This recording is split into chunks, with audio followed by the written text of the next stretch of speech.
for you, it was something you experienced before, the relationship with the animal, or was it something you had to research for?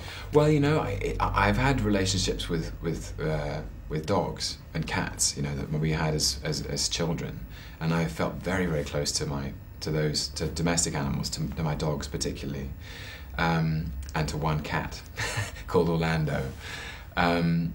But I wasn't so close to horses. In fact, as a child, I was quite frightened of them because they were so big and so powerful. But actually, the experience of making this film has been a gift, because I'm completely in love with horses now, and all I want to do is earn enough money so I can buy my own.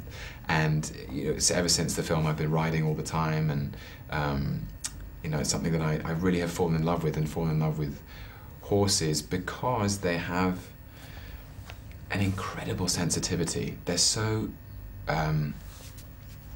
intelligent and so noble, and they're prey animals, so their instinct is to run. And if you can make a connection with them, that they trust you enough, that you know what you're doing, and they will allow you to ride on its back, that's an extraordinary thing. And I think the connection between man and horse goes back for centuries. We've always depended on them, and I now completely understand. I understand the connection entirely. So the wages in this film would not allow you to buy a horse? No. Oh, maybe the bad one, a little one? I'm not sure. Well, no, it's not really so much buying the horse, it's keeping horses. Oh yeah, keeping you know, horses. like feeding them, making sure they're housed properly, making sure they have enough land to, you know, you have to own a field so they can run in them, you know, it's that kind of maintaining horses. You might need to stop working. Yeah, exactly. Look after the horse. Yeah. The battle scenes. Yeah. How was it during the filming? Were they really dangerous? Well, they weren't so dangerous. If they were too dangerous, we'd never have been allowed to do them. So, but they felt dangerous, certainly. I mean, when we were in the cavalry charge, there's 120 horses lined up in formation, tearing across this open field of 400 meters towards a German camp. And there's no question that if I'd fallen off at that moment, I would have been trampled underfoot by the horses behind me. But I felt so secure in my connection to my particular horse, and also that I'd done so much training, I just felt very confident that was never going to happen. That's also part of the thrill of being an actor, is you get to do things that in normal life you'd never get to do, you know. I'm an actor, I've never been a cavalry officer in my life, but now I have a sense of what it might be like to be one. Working with Steven Spielberg, what does it mean for an actor? What does it mean for you? It's just the greatest privilege, truly, because I grew up watching his films. You know, I grew up watching E.T. and Jaws and Indiana Jones, and then Jurassic Park, Schindler's List. I mean, Saving Private Ryan. The list is incredible, and he is among a very, very small group of people who are responsible for me wanting to be an actor in the first place. You know, I watched his films and thought I want to be part of that. And so to work with him is the most amazing privilege and a validation that I made the right decision. But he's also a very, very wonderful human being. He's so kind, he's so humble, he's so generous, and to be at his level, to be his place in this industry with his stature, what's amazing to me is how passionate he still is. He's like a child out there, you know. He's curious. He wants to make more films. There are things he knows he doesn't yet know, and stories that still move him that he wants to tell, and I find that really inspiring. Well, it seems like you almost done everything, you know. The death scene, when you die. Yeah. It's this amazing shot. I really like it. When this pre-death face expression that you do. So I was wondering, was that in a novel? Was that in the script, or did it somehow came up later during the production? This is going to be this important scene.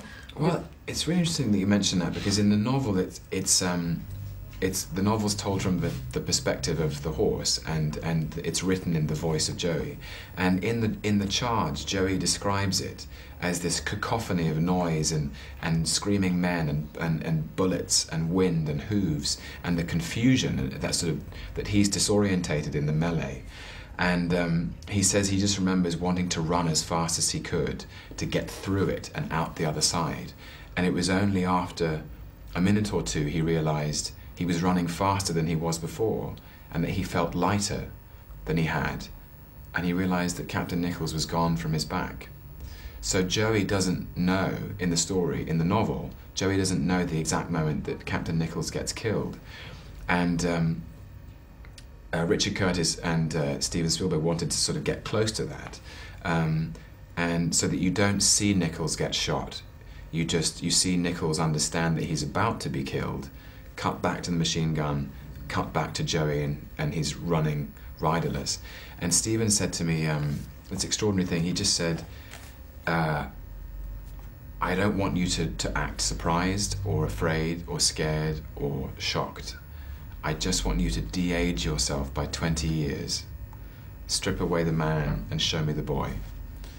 And I thought it was one of the most amazing acting notes I'd ever been given. It was very good, so really Thank you. This. Have you seen the play Warhorse? I have seen it, yeah. I saw it twice, actually. Once at the National Theatre and once in the West End, yeah. And for somebody who has seen the play, how would you advertise the film? What's the main difference? What can they expect? Well, I think the play really lives on the power of suggestion, and it's those the puppets of the horses are the perfect representation of the magic of theatre, in that the theatre is about provoking an audience's imagination to supply what they don't see. So they can't see the mud and the blood and the rain of no man's land. They can't see the grand sweeping landscape of Dartmoor. But you know, Steven Spielberg and his incredible production team are capable of recreating no man's land and the trenches and the sweeping, you know, vistas of Devon, and also the extraordinary power of a horse in motion. And I think that something about horses has been a part of cinema history since its inception. You know, I think one of the very first moving pictures was a horse walking around a paddock because they just wanted to see if the legs would get blurred. And then you have all the films of John Ford and David Lean and westerns. You know, I just think that the horse has been sort of bound up with motion pictures since they began. So for me, those are the breathtaking sequences of film.